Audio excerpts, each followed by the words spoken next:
Palikime Tomą toliau darbuotis su dvyniais ir keliaukime į konsultaciją. Mat pas Giedrių atvyko ekspertas, kuris pakonsultuos dėl saulės elektrinės įrengimo. Tvariai gyvenančiam žmogui bendruomenės namuose norisi naudoti tvarę elektros energiją. Džiugu, Tomai, kad atvykot.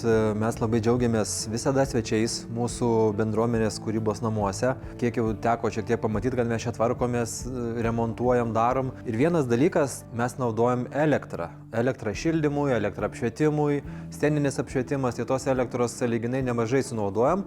Ir kadangi mes vadovavomės tokiais tvarumo principais, turim tokią tvarumo deklaraciją pasiruošę, tai mes norim, kad ta elektra būtų irgi tvari. Tai iš saulės energijos. Tai norėsim jūsų konsultacijų šitų klausimų. Tai Giedriau, pirmiausia, ačiū, kad pakvietėt. Norėčiau paprašyti jūsų suorientuoti mane, jūsų situacijoje. Minėjot, kad daug elektros sunaudojate. Tai kiek per mėnesį arba per metus tos elektros energijos sunaudojat? Kad, tai būtų atspirties taškas mums kalbant, kokios tos elektrinės reikia. Šiuo metu, sakykime, taip vidutiniškai galim sakyti, jeigu žiūrėt žiemos sezoną ir vasaros sezoną, kažkur apie 500 kWh. Bet kol kas mes ją minimaliai naudojam. Faktas, kad tos elektros ateityje naudosim daugiau. Norėtume naudoti, gyventi komfortiškiau. Supratau, tai, kadangi galim skaičiuoti, kad šiai dienai jūs sunaudojat kažkur apie 6,000 kWh per metus taupant, ateityje poreikiai tikrai didės, bus virš 10 000 gerokai. Taip. Tai dabar ką mano rekomendacija būtų, mes galėsime eiti į lauką apžiūrėti jūsų pastato stogą, pakelti droną, pasidaryti nuotraukas, kad padaryti vizualizaciją.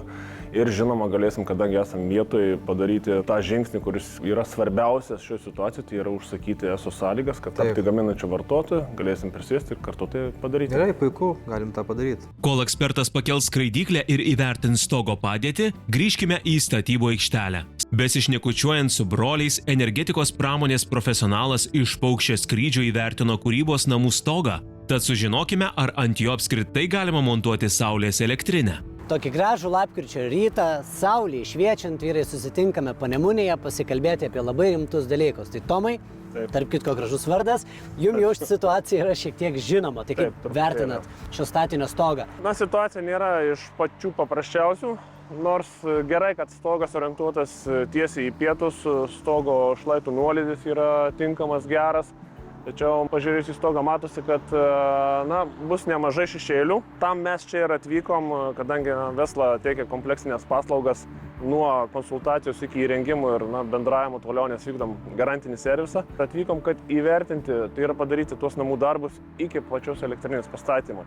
Vadinasi, dar iki projekto mes galime pasikalbėti apie dalykus, Tikrai taip, būtent tai reikia padaryti, kuo daugiau kalbėsimės, tuo bus paprasčiau rengiant elektrinį ir tuo efektyviau jinai bus įrengta, nes mes jau būsim iš anksto viską išsiaiškinę, visus niuansus. Tiesa, ekspertas Giedriui jau dabar patiria kreiptis į ESO dėl gaminančio vartotojo sąlygų. Prašydami ESO sąlygų turime nurodyti, kiek mes norime kilovatų. Teisingai. Bet mūsų stogas gali talpinti daugiau arba mažiau, tai kiek žinoti, kad kiek prašyti mums tų kilovatų? Tai pirmiausia, mums reikia sužinoti, koks yra elektros trifazijvado galingumas, taip pat kokio galingumo elektrinės reikia ir turint visas tas dedamasias, iš tikrųjų, tada mes ir nusprendžiam kartu su klientu, kokius tuos skaičius reikia rašyti, užsakant būtent tas sąlygas. Kartais taip nutinka, kad klientas negauna tiek, kiek jam reikia, tada jau prasideda niuansai, tos situacijos, kai reikia spręsti, kaip padaryti, kad gavus minimaliai, išgauti maksimaliai naudos.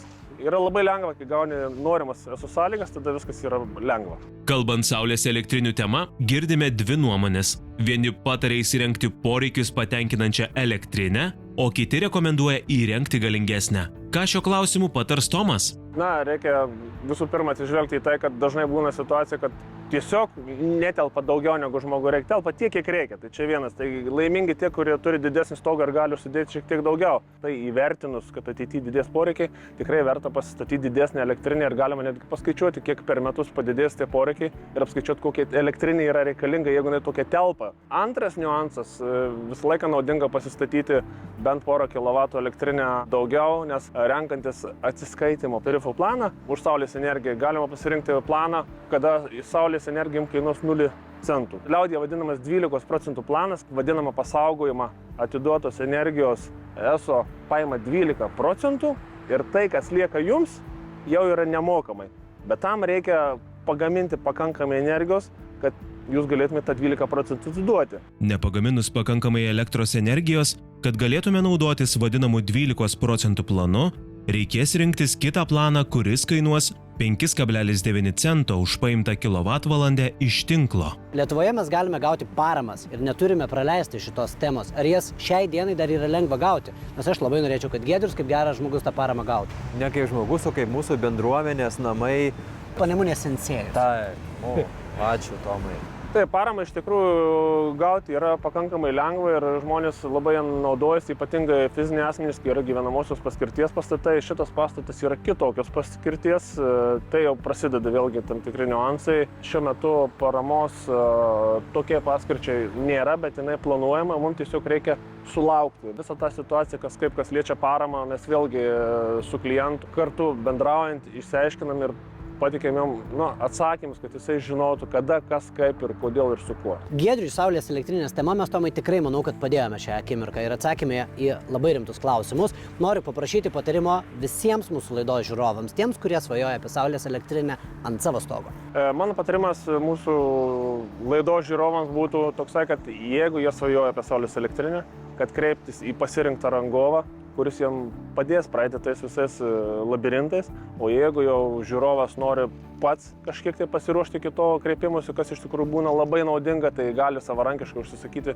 ESO sąlygas, plus žiūrovas gali išsiaiškinti savo metinį poreikį, taip pat sužinoti savo elektros įvado galingumą trifazių, kas yra labai svarbi informacija rangovai. Žiūrovas kreipiasi ir klausia apie Saulės elektrinę. Tai yra pagrindiniai klausimai, kurių mes klausiam žiūrovų. O kokių klausimų jūsų klausia žiūrovai? Vienas populiariausių klausimų turbūt, kiek kainuos 10 kW. Tai turbūt tradicinis klausimas. Klasikėlė. Taip pat, aišku, klausia, ar nepaliksit mūsų, ar padėsit sutvarkyti ESO dokumentaciją, apva. Tai tikrai jūs laik patikinu, tikrai padedam, tikrai nepaliekam ir žiūrovai svarbu jausti tą užtikrintumą, tą rangovų patikimumą, kad tikrai ne tik pastatys, bet ir padės kitose klausimuose, kas yra žiūrovų labai svarbu. Man jūs toks Saulės elektrinių tėtis, taip klausausi ir, žinai, ir jaučiuosi saugus. Kaip jūs, Giedriau? Taip, aš irgi puikiai jaučiuosi ir manau, kad mes čia dar daug padirbėsim. Bendradarbiaujant gimsta geriausi rezultatai. Taigi linkime sėkmės Giedriui bendraujant su Vesla. Na, o mes apibendrinkime viską, kas nuveikta šiandien.